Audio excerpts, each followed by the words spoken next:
Assalamualaikum warahmatullahi wabarakatuh. Salam sejahtera bagi kita semua. Oke kawan, kali ini saya akan mereview mengenai cara pemasangan plank pada pipa yang udah dimount kawan, atau pada pipa yang udah dibuat riser kawan, atau untuk T-nya kawan.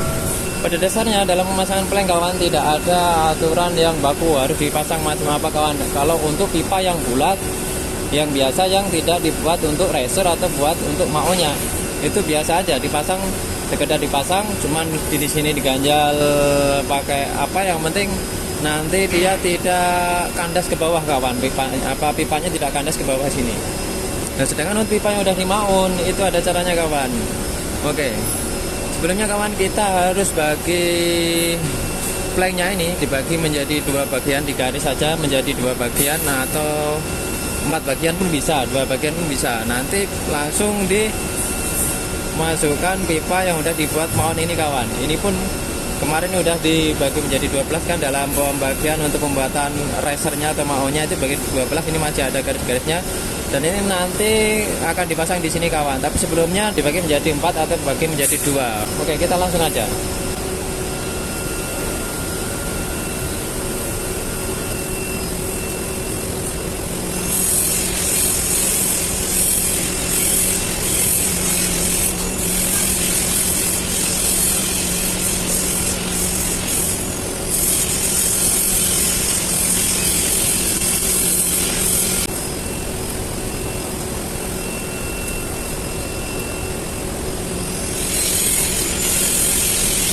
Oke kawan, planknya udah saya bagi menjadi 4 bagian. Baru kita masukkan pipa risernya atau pipa maunya ke planknya. Tapi sebelumnya kita harus pasang ganjal dulu kawan. Ini udah saya kasih mur kawan, mur 3, kurang lebih ini ketebalannya 1 cm kawan. Ini gunanya untuk mengganjal supaya pipa ini tidak kandas ke paling bawahnya plank ini kawan, supaya nanti dalam proses pengelasannya tidak mengganjal pada packingnya dalam pengelasannya kawan. Jadi makanya kita kasih ganjal dengan menggunakan mur atau plat-plat seadanya. Paling enggak tingginya atau ketebalan ganjalan kurang lebih sekitar 1 sentian kawan. Oke, kita pasang aja ganjalnya.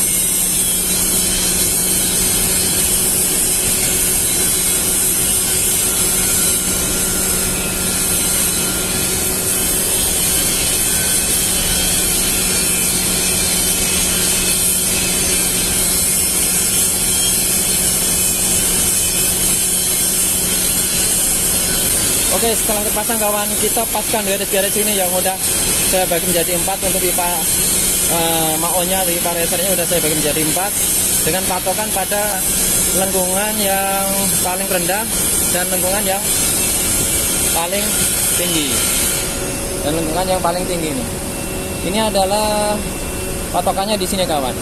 Mau mengambil dari sini apa dari sini terserah. Yang penting posisinya ini, titik yang paling rendah ini dia berada di tengah-tengah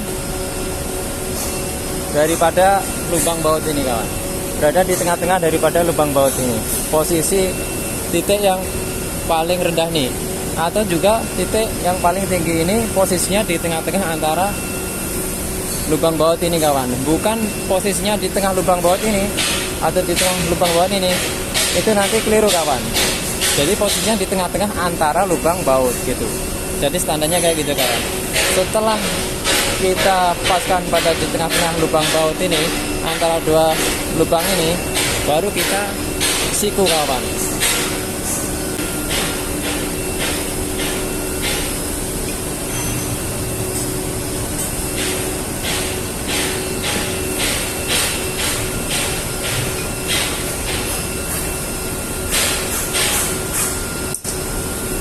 Setelah siku kawan, baru proses pengetekan.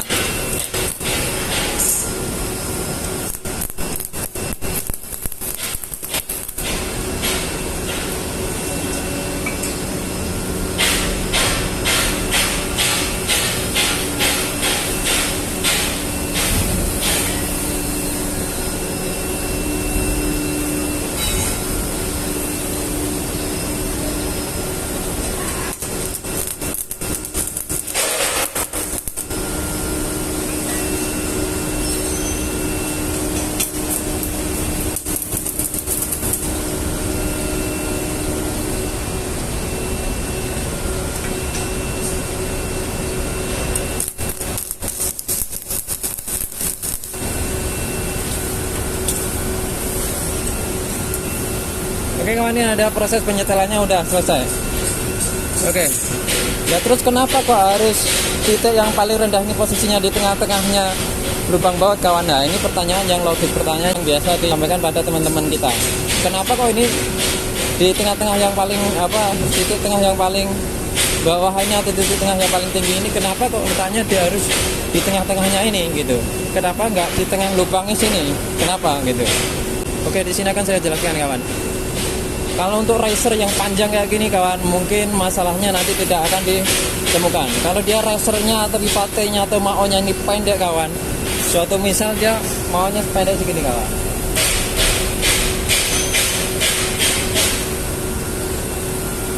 suatu misal dia maunya pendek, dalam pemasangan bautnya nanti kawan, kalau posisinya ini di tengah-tengah baut ini, dia akan mentok pipa headernya yang di sini kawan.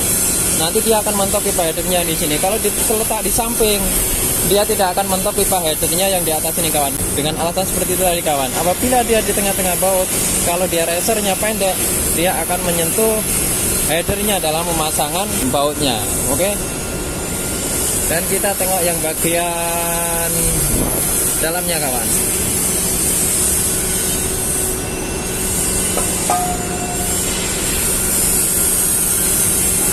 Jadi di sini ada jarak untuk proses pengelasan yang kita ganjal pakai menggunakan mur tadi kawan. Ini fungsinya adalah untuk nanti proses pengelasan supaya nanti pengelasannya tidak timbul ke arah tepi ini kawan. Jadi tidak mengganggu packingnya. Oke.